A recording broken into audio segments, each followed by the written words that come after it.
really is very lucky to have you, and really want to join you in that that quote from the feedback that seeks to bring and uplift the human perspective in the streets of Auckland.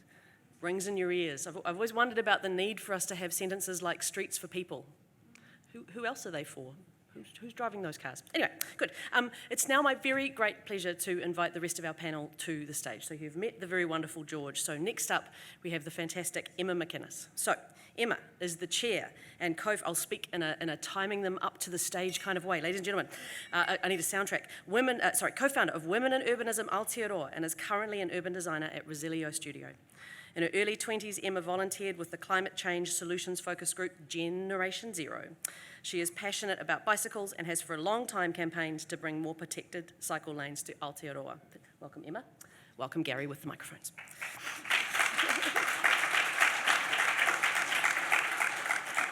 Our next fantastic panellist is Chimanthi Senhalagay Fonseca.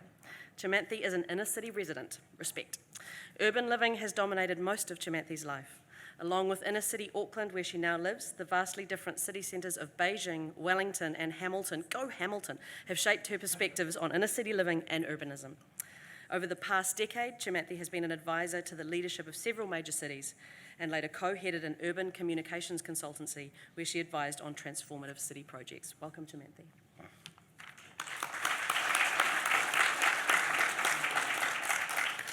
And last but definitely not least, Corinne Leone. Corinne of Ngāti Paoa, Ngāti Tākoto, Ngāti Kuri descent is the former Deputy Chair of Waitemata Local Board and now serves as a board member. Corinne is passionate about housing, education and arts, addressing families and urbanism as well as homelessness were other concerns that drove her to get involved in local government. The Waitemata Board recently introduced a Māori outcomes policy, which Leone leads, Ms. Leone, leads, along with the board's arts, culture and events portfolio. I'll get my tongue back now. Corinne has extensive international experience running her own limited company in the social services management sector in the UK for 10 years, initially based in London. In 2015, she completed her second Masters in Economics and International Politics at King's College London.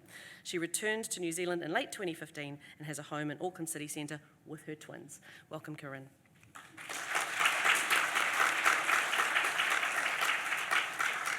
So, ladies and gentlemen, we're going to start with a fairly simple question for each of our panellists to answer in turn, which is, why do you choose to live in Auckland? So, George, can we start with you?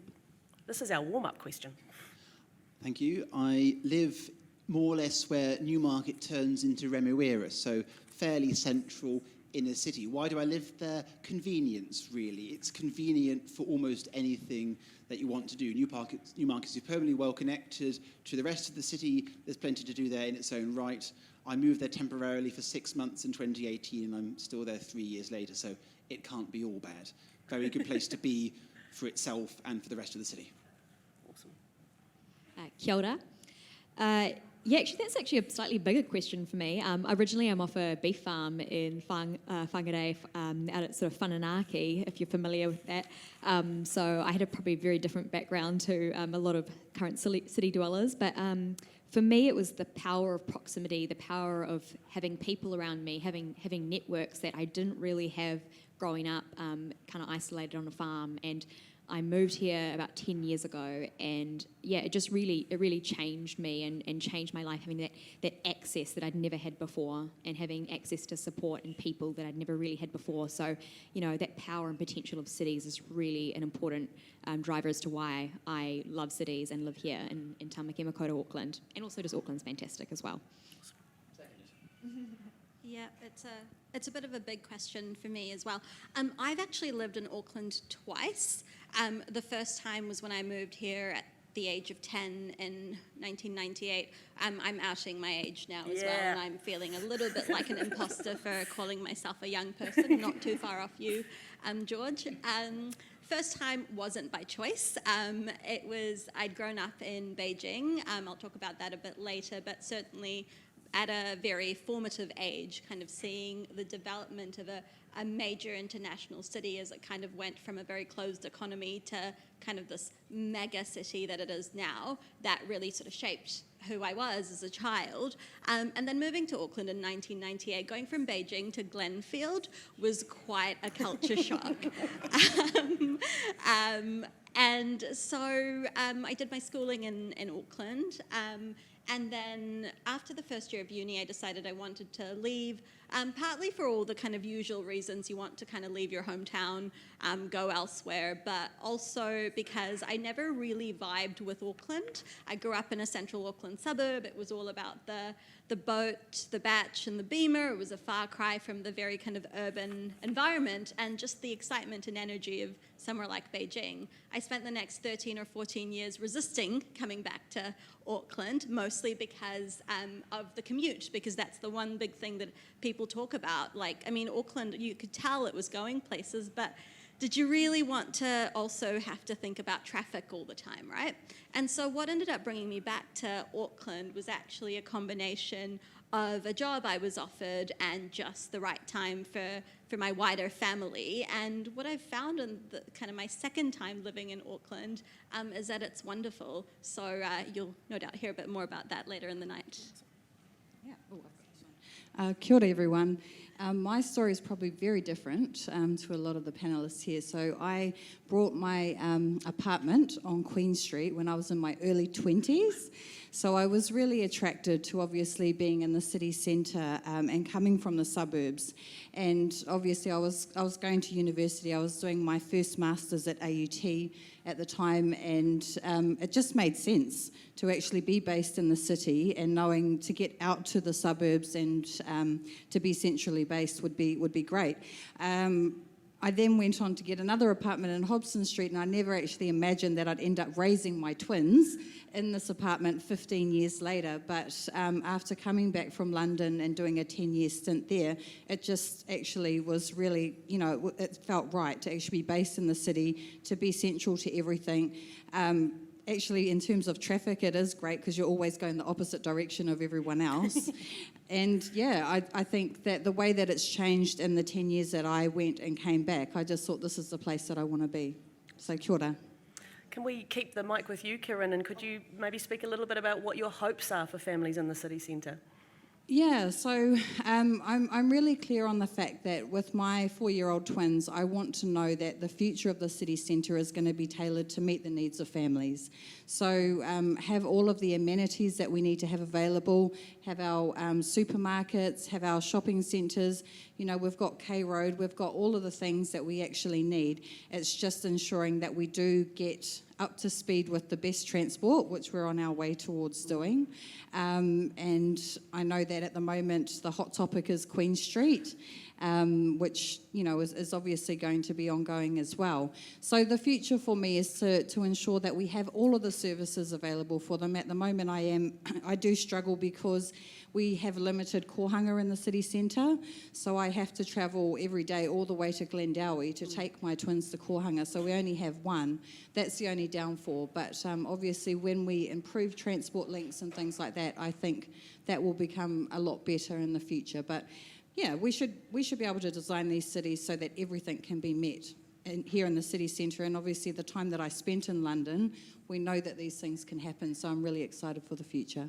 Awesome, thank you.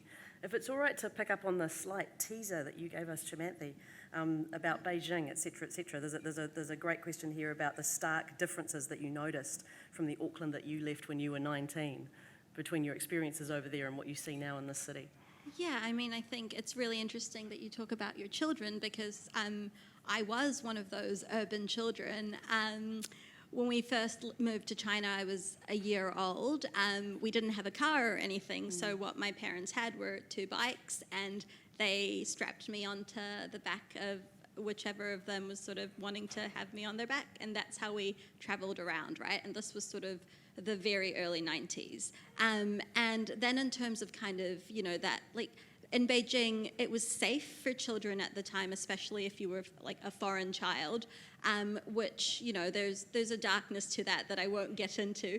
But what was really lovely was that some of my earliest memories was being able to, at about, age 6, wander parts of the city with my friend in a way that you just wouldn't get in even suburbia in New Zealand. Another one of my memories is, so my parents were in their 30s. They would go out sort of to nightclubs and karaoke, and we would just kind of tag along. So it was a very kind of urban childhood.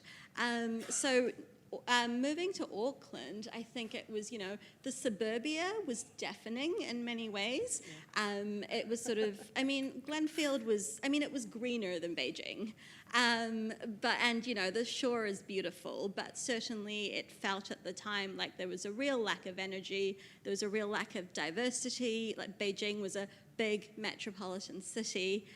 We lived on the 22nd floor of our apartment building, and my parents actually were involved in sort of some of the big construction projects that were happening there. So Beijing's changing skyline was very much kind of connected to my childhood. And so you go from kind of pointing out these buildings that, you feel this kind of connection to moving to somewhere where it's just very hard to get a sense of your connection to what you're seeing. And then you move to kind of Auckland now, and I live on the 30th floor of an apartment building, so there's that. But there's a real energy around the central city, and I think that for me, when I look out the window at night, when I see the lights around Auckland, something that I think other cities in New Zealand can't really compare to, and I think, moving here from Wellington more recently, I think Wellington's a beautiful city, but it really doesn't have that same kind of energy that Auckland has now, and certainly not what Beijing had back then. And so I think that's probably one of the kind of the biggest things. And the other one is that Auckland feels a lot more like a 24-hour city now. That doesn't mean that, you want to go out, say, to bars or out clubbing or whatever at night. It feels more like you can go out for a walk, you can go out for a late night coffee, you can meet other inner city residents late at night for a drink, and it's just a very easy sort of a life. And I think that's kind of the life here at the moment. It's a wonderful thing as a born and bred Aucklander to hear the city spoken about in such a beautiful way. Thank you. That's brilliant. Emma, if it's okay to come to you with I'm going to read this question because it's beautifully worded, but it's very grown up.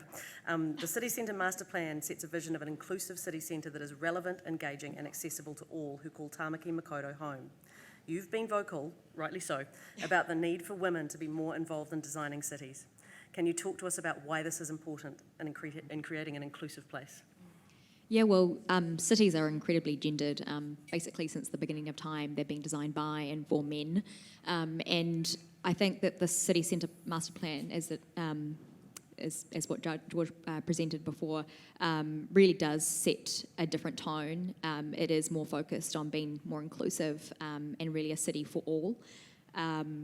But as I said, cities are incredibly gendered places. Like the lack of public bathrooms for women who tend to need to go toilet more in our city spaces. That's one of those really big problems that I'd say is with our city centre. Women also typically walk more than men, and our footpaths are still in utterly terrible conditions. Men tend to drive more than women, whereas our road networks are pretty damn good, and we get parking pretty much everywhere we want. So, we're really not designing for the needs of women based on what we understand about them and how they move around our cities.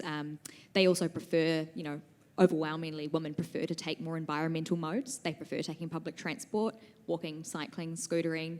But that choice isn't really there for them. Our transport networks are really designed around the 9 to 5 commuter, and they're not really taking into the needs of someone like Kieran, who has to take her children to Kohangareo in the morning. The city centre is still really absent of schools, and so that makes it really difficult for parents. One of the really stark and obvious problems is sort of the Nelson Street apartment blocks, where it's really, really difficult for the amount of parents that are in those apartment blocks to take their children to school in St Mary's in the morning. There's almost nowhere for them to walk, and crossing that traffic sewer of Nelson Street is just depressing. So, our city's not there yet. I know there's this vision for our cities to be better, but we really need to make sure that we're thinking about our caregivers, who are still overwhelmingly women doing that care work, and we need to be thinking about our children, people of all ages and abilities, how our elderly people access our cities as well. I do believe the City Centre Master Plan is on track for that, but yeah, as the City Centre currently is, it doesn't do that well enough. Yeah, awesome. Thank you, Emma. George, we'll bring it to you, and thank you, Emma. It was like we planned that. Here's a beautiful segue. Just if you could speak to us, George, about how younger people were engaged through the development of the City Centre Master Plan, either the original or the refresh. What were some of the mechanisms you used? You already talked to us about those responses. How did you get to them? Okay, well, I can't talk about the original city centre master plan. I was too young to have written it myself. Wasn't born yet. Almost. And as far as the Auckland City Centre Master Plan refresh was concerned, I think a point I was really making was that anybody can sit down and write themselves a plan. A plan's only useful if it actually reflects the engagement of the people who are actually going to use it and who are going to support it, who are going to be affected by it. And we did a huge amount of targeted engagement with as many people as possible. As far as young people are concerned, we worked with the Auckland Council Youth Advisory Panel, who was superb. They were really good at giving us steers about we should think a bit more about this, think a bit more about that. We also worked, just picking up on the inclusivity point, we worked with the Disability Advisory Forum. One of the real threads in the master plan is accessibility and inclusivity via a universal design approach. Look it up, it's there. Also, when promoting the wider public consultation, we used social media. I mean, that's how you connect with the youth, but seriously, that did actually work. And also, we engaged with the University of Auckland. I actually gave a seminar to the planning students at the University of Auckland to really help them get under the skin of it, submit, tell your friends, and so on. So, I mean, we really did reach out as much as we could to not only the nominated representatives, but actually to as wide an audience of younger people as possible. And I mean, I think in terms of, we had about 540 responses, of which I believe about 48 were from people 24 or under. I mean, and then there was a much bigger bulge of people 25 to 34, huge numbers as well.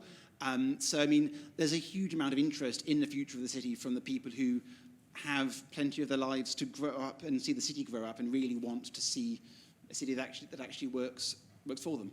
Awesome. Is it all right to open this conversation up to the rest of the panel as well? Is how do we better elevate the voice of younger people when discussing the city's future, and how can they be better supported to share their views on what matters most to them? Two clear thoughts as well as social media, as you've said, George, but also we've got a lot of university students living right there, and that how should we be getting to them in a way that means something to them?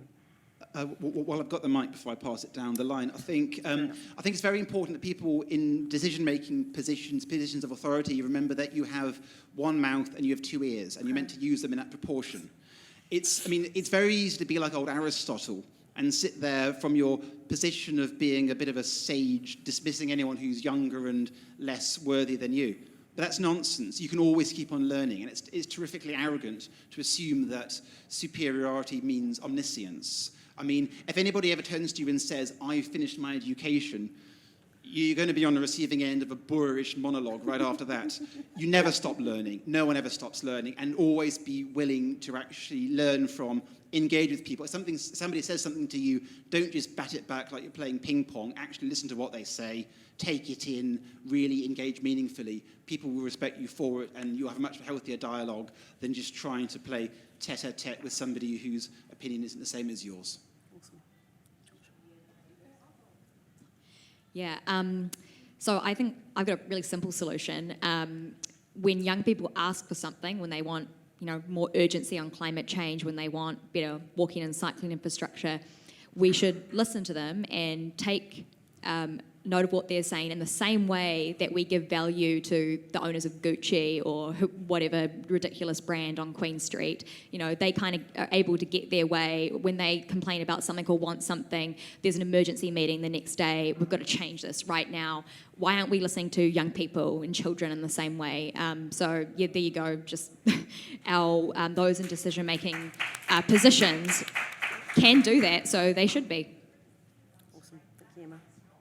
I think also there's a case to be made for thinking about the way that young people will use the city in the future. So one of the things that I did while in my kind of 13 years away from Auckland was I advised the leadership of a couple of major New Zealand cities, as well as ran an urban communications consultancy. So these were issues that I was quite involved in. One of the really interesting kind of insights that we got from an exercise that we did with young people in Wellington was that COVID has really changed what it is that young people want out of cities. So they want all of those things that both Emma and George mentioned, but also when you think about career prospects and things like that, in the past, it used to be that people moved to cities for the jobs that they wanted to do. So cities, there was a bit of a role between kind of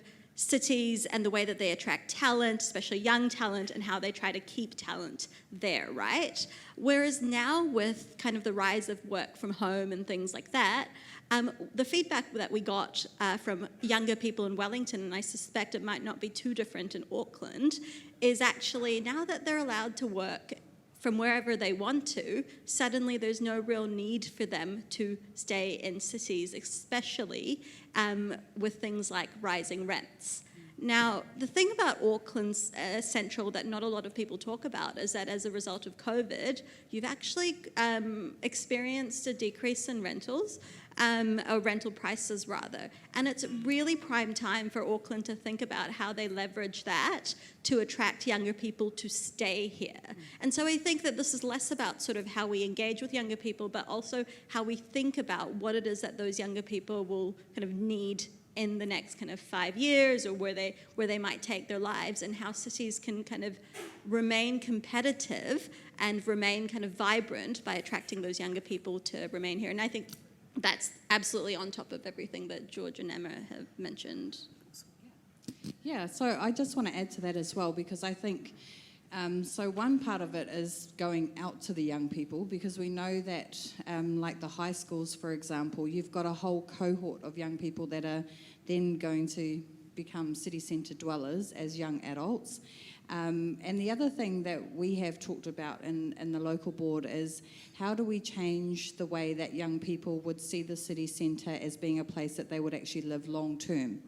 And I think, you know, like 10 or 15 years ago, you'd see it as a place that young people would come and just, you know, work or go out night clubbing. But now the fact that it is, you know, where families want to come and invest and stay here for a lifetime.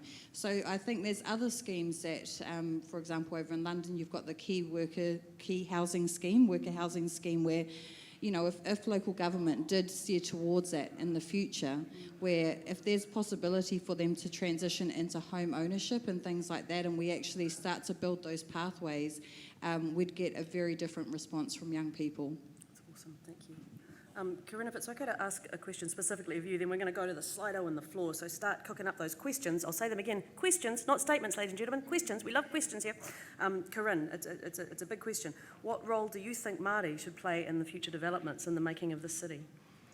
Oh, look, I think, you know, for Māori, and as being mana whenua and myself being Ngāti Pawa, I think we really need to be at the front of all the design and the future developments. And, you know, we have an opportunity to really show true partnership here in the city centre with the population of 37,000 people, but also breaking down a lot of those cultural barriers that have been experienced in the past. So, you know, some really simple things that we're looking at as well is doing things like kapahaka, which would be open to all residents and not just Māori, and really trying to share the culture and make all New Zealanders proud of our culture and be able to really feel that. So it was great to see up on your slideshow that we're going to have a centre there in the future, but we need to just normalise the culture, and we need to really just live out that true Te Tiriti o Waitangi partnership. It's a real opportunity for us to move in that direction, and the country's already moving in that direction in so many ways. We've got Māori wards that are coming in, and so all of those governance roles and the key decision-making roles need to have Māori at the table. Thank you, Corinne. So, ladies and gentlemen, I'm now going to work really hard to not break the iPad, okay? All be with me on not breaking the iPad. So, people with your hands up, thank you. Hello to Steve and Gina, who have the microphones out there, I believe. So my lovely friends out there are going to be running questions to you, lovely real people in real life. I am going to start with a Slido, if that's okay. And it picks up on something that was just being discussed. But from Anonymous, whose the age we don't know, COVID has meant many more people working from home. How does this affect the plan for the city centre, and does this mean we need more of a focus on suburban centres? So, Samantha, you were just talking on this, but can we pick that up with the rest of the panel maybe as well, and any additional thoughts from you, lady? Oh, sorry. You answered that one. I need you to repeat it. Oh, sorry. I'll go slower. It was a long one. COVID has meant many more people working from home. How does this affect the plan for the city centre, and does this mean we need more focus on suburban centres? Thank you to Anonymous for that question. Totally know you're there, lady. All good. You will be next. I'm going to go online. I'm going to go online, and then I'm going to go real person, and then online, and then real person, if that's cool. Not that the online people aren't real people, ladies and gentlemen. There are real people out there. Well, look, we've got a lot of anonymous. So all of you people out there on Slido, we'd love to know who you are, including the 8 people that have voted for that question. If I may answer Anonymous's question, thank you, Anonymous, George. whoever you may be. Very good question. But at the same time, I think you need to put $10 in the swear jar because you're still thinking of the CBD. True. That's $10, ladies and gentlemen. There's much more to the city centre than simply going to work. I mean, it is a place where many people do work, but I mean, you've got 2 universities here. You've got the museums, you've got the art gallery, you've got theatres, you've got cinemas, you've got bars, you've got people come together for all kinds of reasons. The basic function of a city is to bring people together. People want to be together. We saw how after a month of level 4 working from home, as soon as people could get out, it was like letting the cows out of the barn after a winter. They go bounding into the buttercups. It was the same with people coming into the city. People want to be together, and that function will always exist. The city centre is the best connected square mile in the entirety of New Zealand, and it will always have that function, even if you can work from home a bit. I mean, are suburban centres important? Absolutely, yes. We need to invest in our suburban centres as well, without question. I mean, they have so much potential, but it is not a zero-sum game. It is the city centre, and it is the neighbourhood centres and the metropolitan centres. It's all of them. So it's not just a CBD. Awesome, thank you. Does anyone else want to have a go with that one? I'll just add a slightly to the side of that comment. Women actually overwhelmingly prefer places where there's like mixed use like development. So, you know, you've got your cafes mixed in with your residential. We prefer when there's lots of people around, where there's passive surveillance happening. And our cities are a really wonderful place for that to happen, for women to feel safe and comfortable in our streets. And so, yeah, I think, you know, we still want to make sure that our city is thriving so that women have a place where they feel really safe going for their evening run or, you know, going out late night dining, whatever that is. But, you know, equally our suburbs should be safe places like that too. So we need to densify them as well. Awesome, thank you. Anyone else got anything? All good? I might just add to that actually, because that's a really interesting question, that kind of suburbia versus city centre perpetual kind of tension. I think if we are not particular about it, and if we're not intentional about it, you might well see that a city centre could decline while suburbia grows, and certainly we saw that in the Wellington region, where spending went up in every part of the region except for the central city over sort of the last year. And I think the thing to remember there is that not only is it the best square mile in the country, a central city is central city. $20, ladies and gentlemen, $20 is also the economic engine of a city. And so if you don't do what needs to be done, especially through a period like the one that we're going through, there is a kind of a wider risk to the health of the rest of the city. So it's really important that we're intentional about our central cities and not kind of take this sort of very polar city or suburbia type of view. Yeah, it's and. Yeah. Awesome, thank you very much. So can we go to the floor, please, ladies and gentlemen? Steve, if you've got thank you. Thank you. I've got Sarah Trotman. I've got 2 quick questions. Well, one quick question and one for each of the panellists. The first quick question is, George, I think you've been in Auckland for 4 years. If the plan doesn't work, will you stay? Will you be here to be accountable? So that's my quick question. Yes. And my key question to each and every one of you is, I've lived in Auckland City for longer than all of you put together. I'm active in the area of entrepreneurship. There have been 6,000 new businesses started in Aotearoa, New Zealand since COVID. Most of them young people. What do each of you think the city should be offering to the future Gucci's, who, with respect, I think actually should get more airtime than a 10-year-old, because they are the ratepayers, they are the business owners, they are generating wealth for our country. If each of you could answer that, please. Sarah, perfect, thank you. I just hope we capture that moment where you said Gucci was pretty much more important than a 10-year-old. That's a really fascinating comment from a local board member. The first question, absolutely, yes, Auckland's my home, I love it here.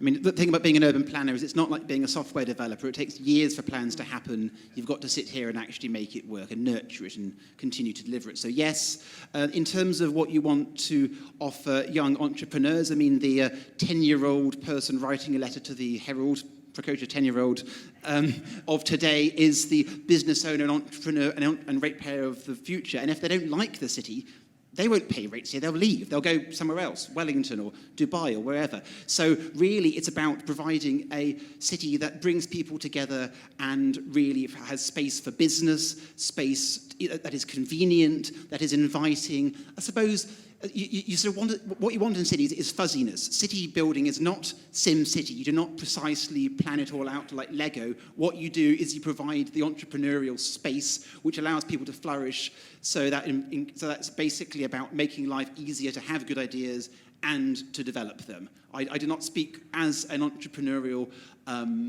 expert as you, Sarah, but in terms of looking at cities that have nurtured good ideas, it's been where there's been free space and where people want to be. Those are the two main factors. Awesome, George, thank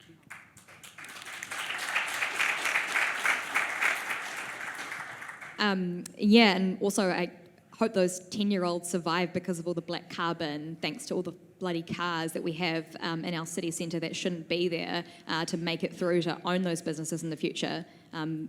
And I think the city centre master plan is one of those things that's going to help our kids actually live and work in a healthy environment in the future. Yeah.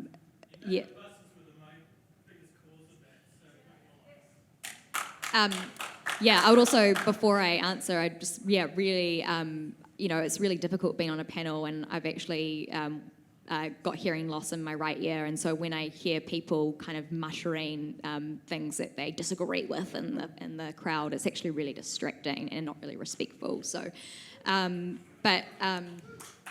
think you need to know that it's not really fair. I guess the children are our future business owners, and they're the ones that we can rely on to innovate and participate in our cities and help them to be the thriving places that give people, dignity of life and quality of life. So I just can't get my head past the fact that Gucci is, those business owners are now recognised by local board members as being more important than children. Sarah.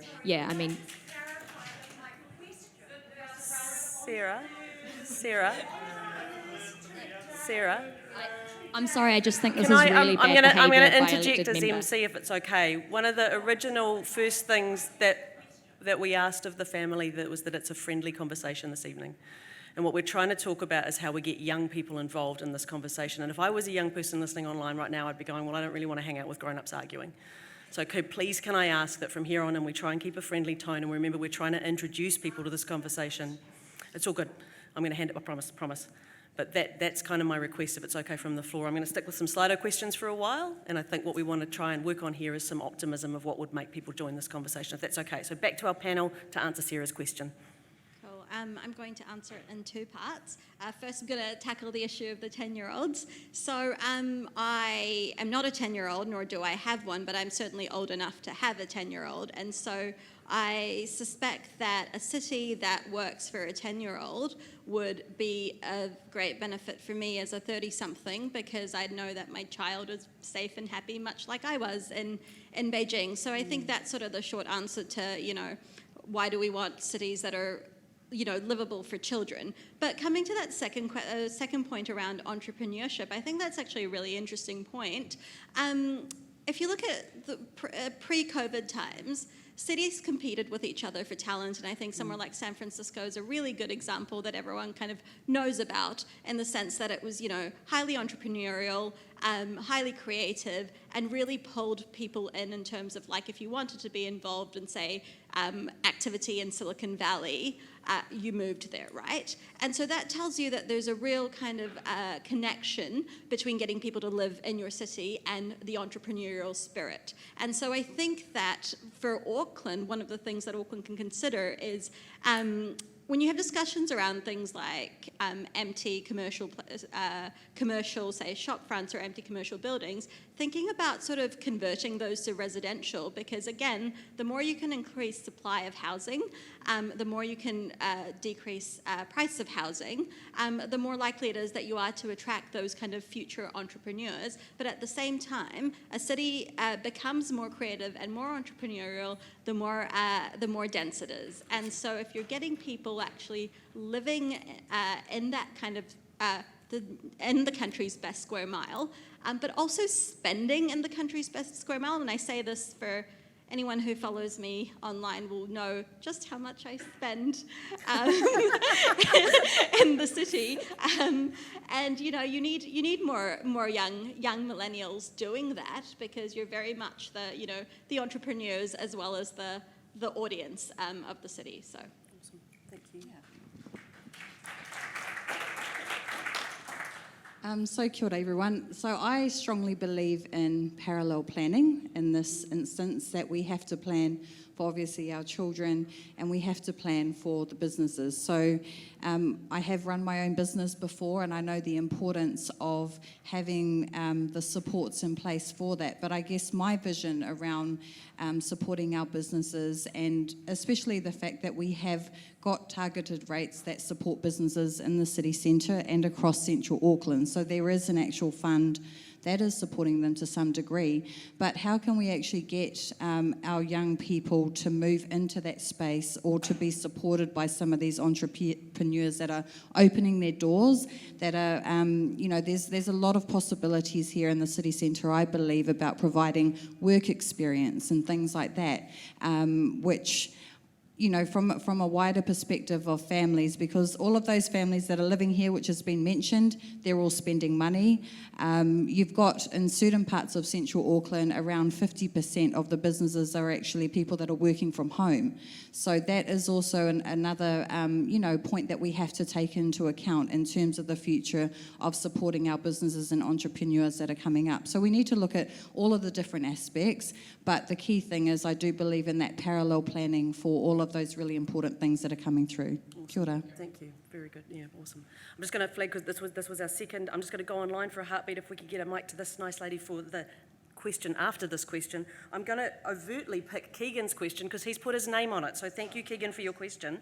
And it's a groovy one. I'm not sure if the panel or myself can answer it. What are we doing to ensure that we are preserving music venues in Tāmaki, which we are in Auckland. I don't know if you know, ladies and gentlemen, we're in Auckland City. Auckland is a city of music. We have official UNESCO status.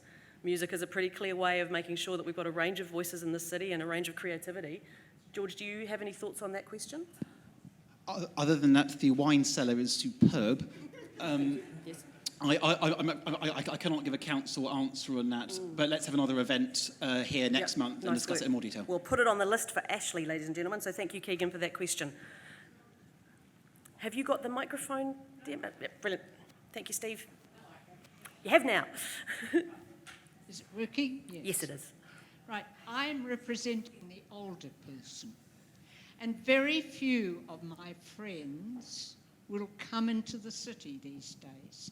It is far too difficult to get the buses, and when they come in, they feel overwhelmed. Now, these are the people who have built the city. What are you doing for them? And these are people who have come in, and I used to come in about 4 times a week, I suppose. Now it is difficult to get in. One feels really a bit overwhelmed by everything that's going on. I'm not one of those people. And I speak to a lot of young people, and they don't like coming into the city either. And I heard the transport people talking about the buses the other day at a meeting, and they were having these buses coming in, but none of them considered the people who were getting on the buses. Are you okay if I try and frame up a question from what you're saying, which would be Yes, to the panel? certainly. What's your opinion on how we approach equitable access to the city? I think, Emma, you've touched on this a little bit, but how do we ensure the city is one that everybody can get to in a healthy and safe way? Yeah, and we, also just because I am representing women in urbanism, so it's really important to talk about that gendered aspect. You know, most of our elderly population or those who have disability overwhelmingly represented by women, and so women's access to the city, you know, is an incredibly important issue to us. But yeah, I think with buses being designed, you know, for all ages and abilities, being able to have, you know, sort of step-free platforms, having a bit more of that with our public transport access. Yeah, just designing more barrier-free and using universal design as the guide there is what we should be looking to do to make our city more accessible for all ages and abilities. But yeah, I think beyond that, like the idea that the city is an overwhelming place, it would be really great to see more sort of emphasis on quiet places in our cities, because they don't all have to just be like a constant buzz, which is why a lot of people do come to cities. But you know, our libraries and some of our other shared spaces could just be that for you. So yeah, I think we just need to hear more voices like yours in feedback and integrate that into thinking about some of our other spaces and how we could be designing them so that they're not just that overwhelming experience that you spoke of. Picking up on Emma's point there, a couple of points came up about noise and about peace and about overwhelmingness. And if everyone in this room can picture back to that photograph I had of Ponsonby Road during level 4 lockdown, or Lawns Street after it was transformed into a shared space, as soon as you remove the requirement for city streets to perform a general traffic movement function, you peel that layer back, they can do almost anything you like. The basic concept of access for everyone is that if you're coming to the city centre by car, that's absolutely fine. Park on the edge of the Queen Street Valley, that's totally cool. We'll show you how to get there. We'll tell you which spaces are available. Then within the city centre, if you're not having to accommodate general traffic movement, you can have much, much more high-quality footways, much more space to walk, much more continuous footways, easier to cross. You haven't got to satisfy the traffic model when you're designing a junction. You design it to work for all people. You really can think much more about how the city centre would sound if you haven't got people trying to snake their way through it, because that's what you did 40 years ago when you could park outside Smith & Coe. The world has moved on since then. And what we can really do is take advantage of our level 4 experience, the soundscape of a calm street that brings people out, and really think about how the city centre streets could do the same. And as soon as you manage city centre movement more intelligently, you can provide better access and a better environment when you're there. And that's really what the master plan is all about. Yeah, as someone with, that's nailed that. As someone with a hearing impairment, when the noise from the traffic went away during the lockdowns, suddenly I could hear, and it made me feel much safer, like moving by bike, say, in our cities. And so I think, move that traffic, and then you remove feeling overwhelmed so constantly. I have a bit of a different perspective, I think, to put it quite succinctly. You know, why come into the city when you could just live here? And and one of my observations as a new-ish inner city resident is that actually it's made up of older people, and it has been for a very long time, and the people in my building have lived there for 15 years or so. So I just think that, again, I mean, I might sound a little bit like a broken record talking about sort of the need for housing, but I don't think that transport is the only part, the only solution. I think it's a very important part of the solution, but the other one really is about kind of living here. And if you could just indulge me for just a minute, in terms of that kind of commute side of things, I did some math earlier today because I walk to and from work, and I recognize that that's not really possible for sort of everyone who lives in the city. But I did some math around how long it takes for me in terms of a return trip every day, and it's 30 minutes, so 15 minutes to work walking and 15 minutes back. And then I thought about, well, if I lived at my parents' place right now, central Auckland suburb, what would door-to-door from home to work look like? And it was 180 minutes return. Then I went, okay, well, what does that look like in a year? And that's, right now, as it is, for me, it would be 6,000 minutes worth of walking a year. If I lived with my parents, it would be 36,000 minutes of travel. So that's not walking, that's travel in a year. What that translates to is if I lived in the suburbs, that would be 25 days of travel into the city for work, versus for me right now, it's just 4 days worth of travel. So I add 3 weeks to my life by living in the city. And so I just think, again, it comes back to, why come in when you can just live here? Yeah, my comments are similar. So we also have a lot of seniors that are living in our apartment building. So we have a swimming pool, we have a gym. So they've, the feedback that I've got is that they've actually cut down costs on having to pay for a gym, on having to go to swimming pools because it's all in there.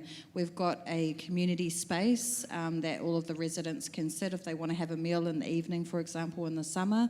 And then they've got their gold card, so they can go to Waiheke Island for free. So, I mean, I think that there are pros and cons, but that's definitely the feedback that I've had from seniors that have come from living in rural areas as well, from the far north and coming into central Auckland, and have really enjoyed just the fact that they can get to the shops and everything else without having to use a car. Awesome. Ladies and gentlemen, I'm super conscious of time, so from here on in, we're going to go hard and fast if we can. Really conscious you've been waiting for a while, ladies, so I'll go online. Can we get a mic down, thank you, Gina, to this wonderful woman in the front row. A quick answer from the panel, if it's okay. People who give feedback to council will often passionately love or passionately hate the plan. How do you get to the 99% of Aucklanders who are somewhere in between to engage? Indeed, many of you here, I say many, hopefully, many of you here will have heard of something called amoeba theory. Think of an amoeba, single-celled organism, 98% of its mass is in the nucleus. There's a few little particles one side, a few little particles the other. Some of the particles on the left represent everyone at 8, represent those who hate everything that council does. The other little particles on the right represent everyone who loves everything. The majority of the people in the middle are not spending their spare time filling in surveys. They're spending it actually living their lives and getting on with things. So the question is, how do you actually engage with people in the missing middle? The really important thing is actually to make sure that your plans are relevant and as engaging as possible. That's something that we very much did with the 2012 City Centre Master Plan. It was not a planner's plan. It was not a 2,000-page document that one person will read. It was a 200-page document with illustrations and beautiful designs that 10,000, 100,000 people would read. If people can read it, if people can understand it, if people can relate to it, you're much more likely to get actually normal people feeding back on it, a much more representative sample than you are if you're just subsuming people in 4,000 pages of acronyms. We do our best to make it as accessible as possible. Yes, thank you very much. I'm going to throw to the question on the floor, if that's okay. Thank you. Yes, hi. I'm Gail Bennett. I actually live in the CBD. Okay. So it's on Just now. like an ice cream. Testing. So anyway, I live in the CBD, and I've realised what's happening today. You're talking about the young people and how everything should benefit them and everything else. But everyone has to live in harmony in the CBD. It's not working. It's No, not it's my just fault. dropped out. So no, we got it. Yeah, we got you back. We got you back.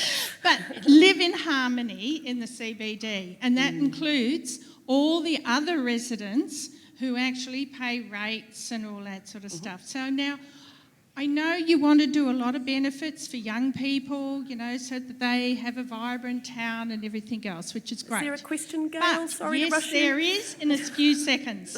Now, you are seeming to give a lot of youth a heck of a lot of leeway, especially when it comes to having noise control, which doesn't control anything any further. I've had to actually consult various members of Parliament. I'm going to need to hurry you along, Gail, sorry. Yes, and I want to know, are you going to continue to allow clubs, nightclubs, which are good for the young people, rave clubs from 10 o'clock at night through till 4 o'clock in the morning, absolutely annoying anybody and everybody within a 4-block radius. So I want to know, are you going to be fair with the rest of the residents that actually live in the CBD? Can I suggest, I'm conscious that I'm now running a list for the next sessions, but I think that question of equitable everybody and how can you comfortably live in a CBD and not be driven mad by noise is a really interesting topic. I know I live in the Viaduct, so I hear you. I'd like to hold, unless the panel has an answer for Gail. But it's not just the noise, it's all the other riffraff that comes in, Sure. and there's a lot of graffiti, Yeah. building... Gail, if it's okay, I'm just going to ask the panel if anyone would like to speak to your question. I definitely think it's a candidate for maybe a next time session, because we were moving away from Yeah, youth. as long as somebody Super answers. conscious also that we've got to let you go so you can get home to your lives. So what we're going to do is one more question from Slido once we've wrapped up Gail. So I'm so sorry that we haven't got to everybody. What a passionate topic that we all care about, the city centre, right? So I hope that we'll see you again next time.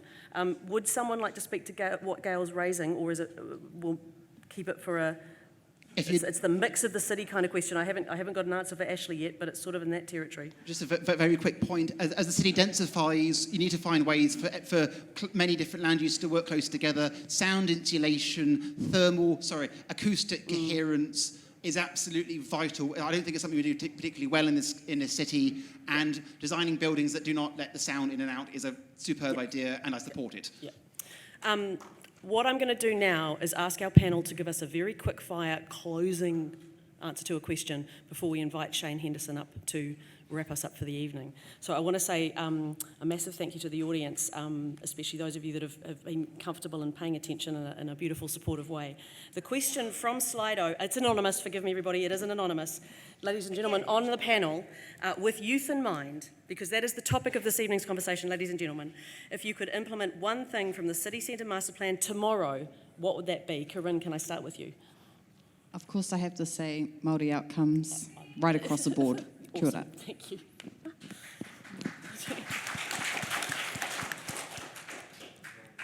Oh, I'm sorry, I realised you didn't have a mic. Yeah, actually, there's so many in there that I wish I could implement tomorrow, but I just have to agree with Kieran. I think that's a priority. Absolutely, and adding to that, I'd say the other one that really caught my imagination from the plan was the plan around kind of connectedness, especially with that dead zone around Parnell, and just sort of really connecting that inner city through. I think we'll see some fantastic results. I agree with everything my panellists have said. I'd also would put a big shout out for Victoria Street Linear Park, because that was the one that people supported more than anything else. The idea of a beautiful